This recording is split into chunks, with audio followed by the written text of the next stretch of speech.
This is the news on 92.3 Nigeria Info.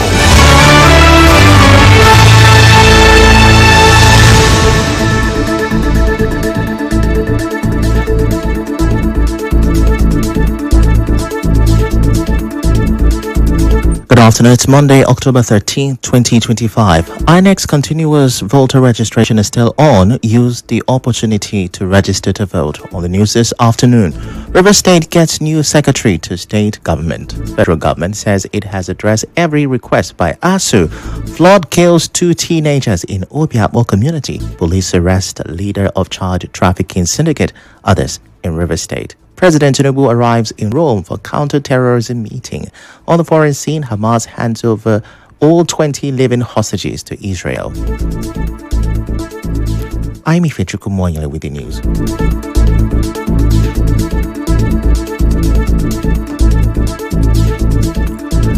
River State Governor Siminalayi Fubara has approved the appointment of Benibo Anabraba as Secretary to the River State Government. A statement by the Permanent Secretary, Ministry of Information, Ono Sirawo, said the new Secretary to River State Government will be sworn in by Governor Fubara today, Monday by 4 p.m. at the State Executive Council Chambers, Government House, Port Harcourt. Well, away from that, to crime stories now. The River State Police Command says it has arrested the leader of a child trafficking syndicate in the state, Blessing Jack, and several others. Spokesperson for the command, Grace Iringe Koko, in a statement said on October 9, operatives of the command attached to the C4I intelligence unit through technical aided policing arrested Blessing Jack at Igruta, Ikwere local government area.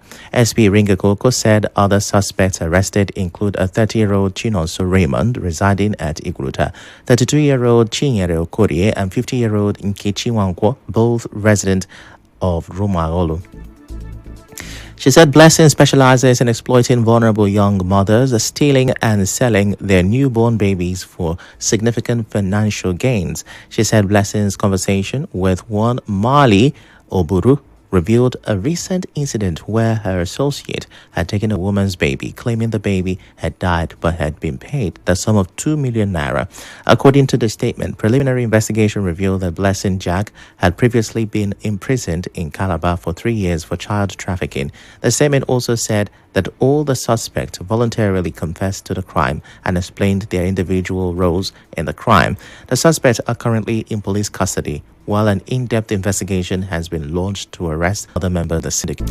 Moving on now, Kingdom of Jordan and the Italian government, which focuses on the decision to attend of the Aqaba meeting, presenting bilateral talks with other leaders to explore ways of addressing the rising security challenges across the sub-region.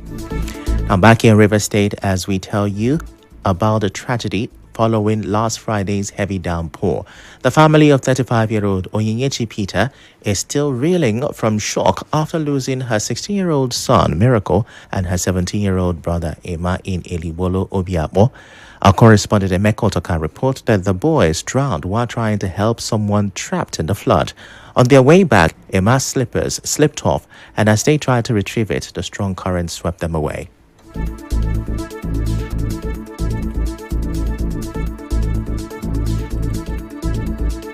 I came back. I said, where is Banan answer? That the man, someone called them to come and help them. As they're on the way going, including their neighbor follow to go and help the person. The person is crossing to enter the house. So they already helped finish. On their way coming, they say the slippers of my son remove. As he remove and he fell down, they trying to pick the slippers. They say leave the slippers. He tried to collect it. Now that my brother bring him my son back. But there's no way. The water now took 2 of them. One of the bodies was recovered on Sunday morning around the Eliozu Bridge. Mrs. Peter, whose home was submerged, is currently staying with a neighbor. She says neighbors saw the boys struggling but couldn't save them. Why the other boy that we stay, he come back home?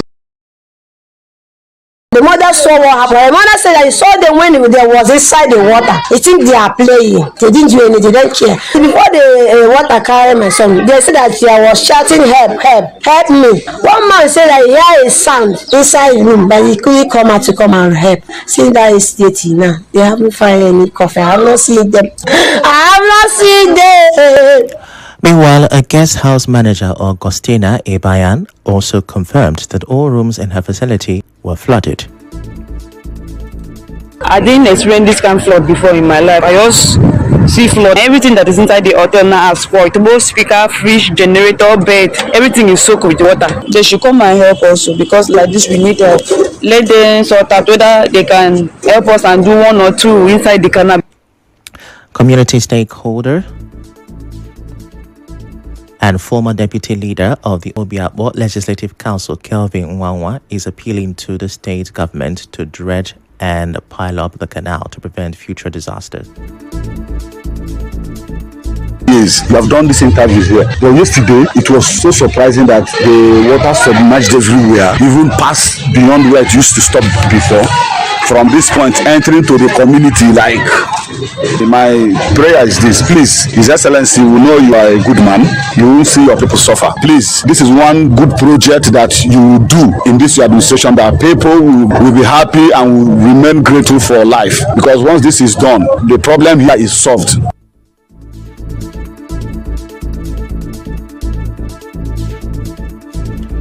Well, residents blame the tragedy on an overflowing canal along G.U. Ake Road, which they say has caused constant flooding in the area. Yesterday, I went to church. Before coming back, as I reach here, I can't see flood. I make a U-turn. We slept outside. Everywhere was covered with flood. Inside house, everything inside my house tumbled upside down. Till now, the water is still there. So I'm bailing it. Since morning, I never see that. I'm bailing the water. It's not even going out. It's from the canal. When the canal is filled up, the thing will divert. Even yesterday, 2 lives were lost. As I came back from work today, I noticed My rice, my small than yesterday. You know, if you have where to sleep. Now to the crisis in the education sector. The federal government says it has addressed every request made by the Academic Staff Union of Universities, ASU. The Minister of Education, Tunji Alausa, said this during an interview on Channels Television. He appealed to the lecturers to return to the classrooms, adding that there was no need for the union to go on strike. According to him, claims that the government has been slow or unwilling to respond to the union's demands are incorrect. The minister said that President Bola Tinubu expressed a meeting with the unions early, given by the Tinubu administration to fund Nigeria's tertiary education.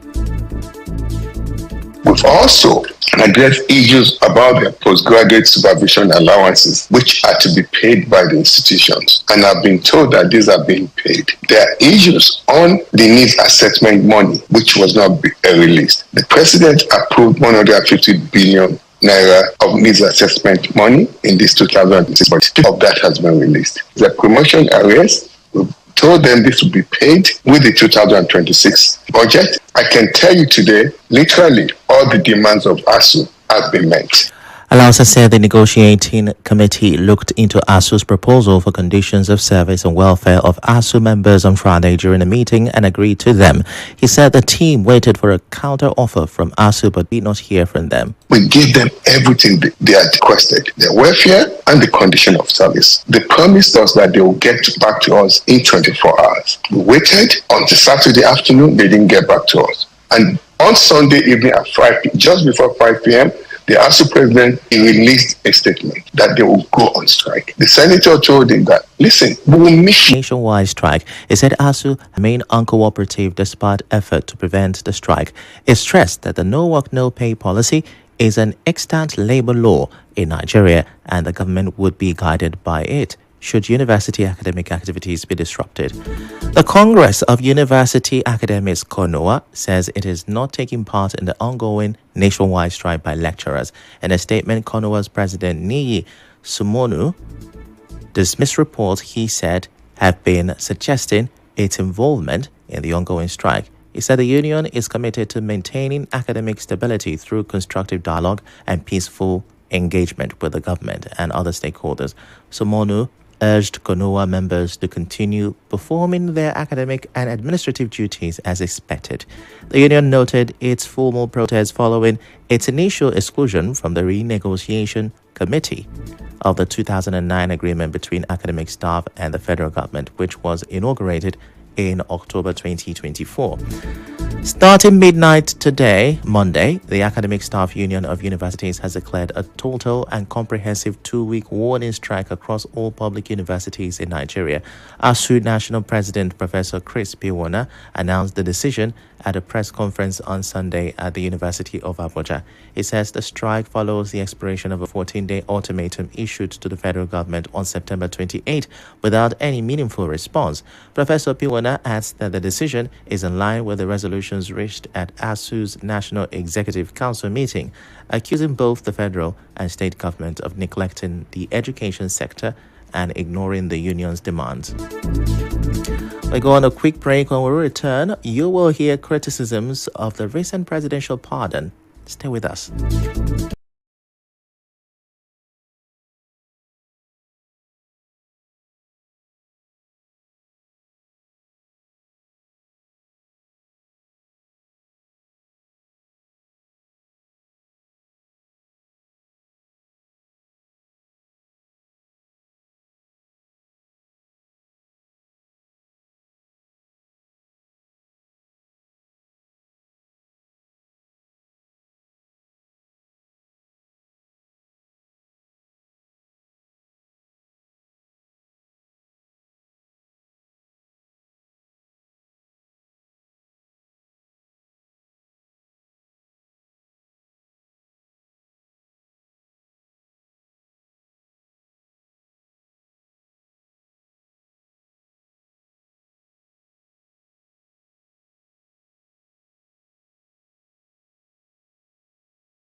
You're welcome back. The family of late environmental activist Ken Saro-Wiwa has rejected the presidential pardon granted to the Ogoni Nine by President Bola Tinubu. Ken Saro-Wiwa's younger brother, Harry Wiwa, says what they want is exoneration and not pardon, insisting the Ogoni Nine committed no crime. He's also calling for a retrial of the case.